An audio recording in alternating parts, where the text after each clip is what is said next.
when I looked, immediately I could see I was just drenched with blood. So I knew I'd been badly hit. And I more or less straightened up. At about this time, Nellie reached over and pulled me down into her lap.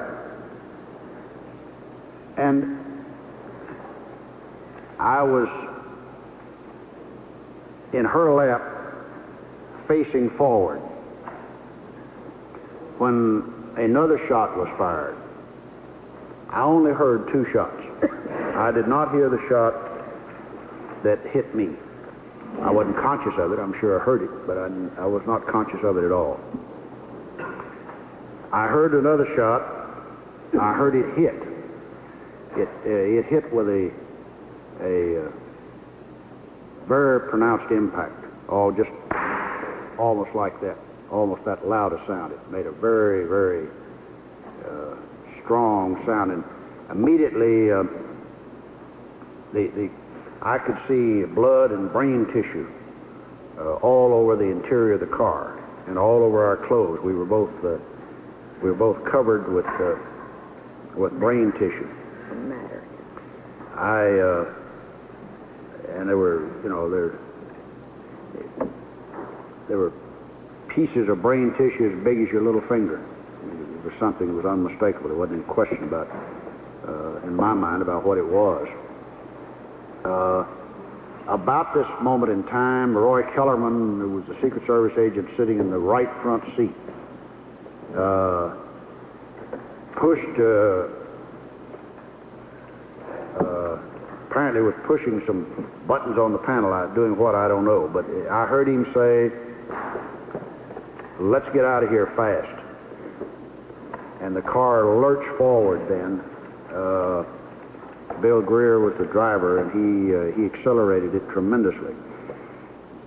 When I was hit, or shortly before I was hit, no, I guess it was after I was hit, I said first, just almost in despair, I said, no, no, no, no. Just thinking how tragic it was that we'd gone through this 24 hours that had all been so wonderful and so beautifully executed. The president had been so marvelously received, and then here at the last moment, this great tragedy. And I just said, no, no, no, no. The shots came, in my judgment, the 2 shots I heard came from the same direction, back over my right shoulder, came from behind us. Very clear to me where they came from. I don't think any shots came from any other direction. I was conscious until we hit the Stemmons Freeway, and then I faded into unconsciousness. I revived when the car came to a stop at what was Parkland Hospital. Apparently the braking of the car, we must have been traveling at an enormous rate of speed. The braking of the car brought me back to consciousness. And, it's strange what thoughts run through your mind. The first thought that occurred to me was that I was in the jump seat, that the right door of the car was opposite my seat, and that they couldn't reach the president without I got out of the way.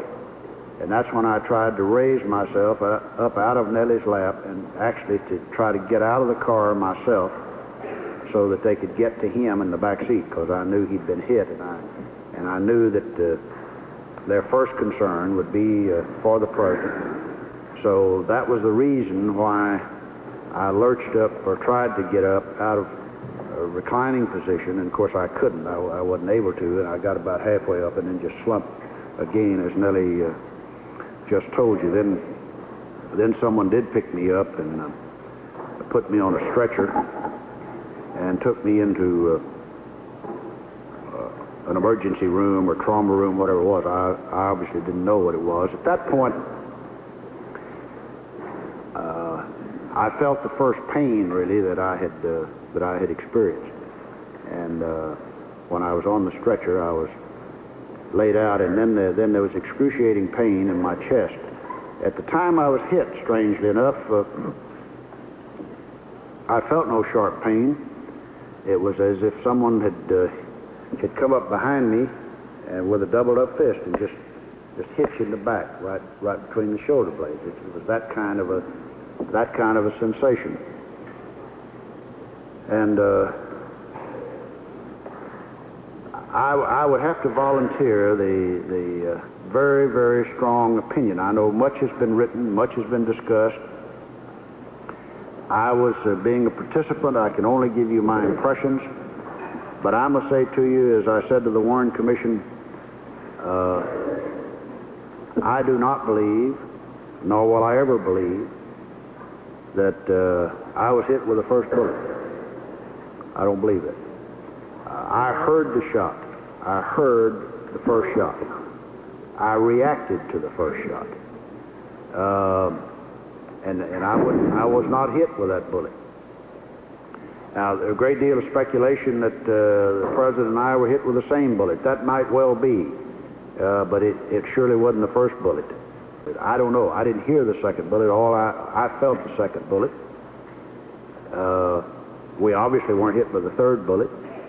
I was down, reclining in her lap at the time the third bullet hit. I never saw him. I never saw Miss Kennedy after the shots were fired. I never saw either one of them. All right. And I don't know when he was hit.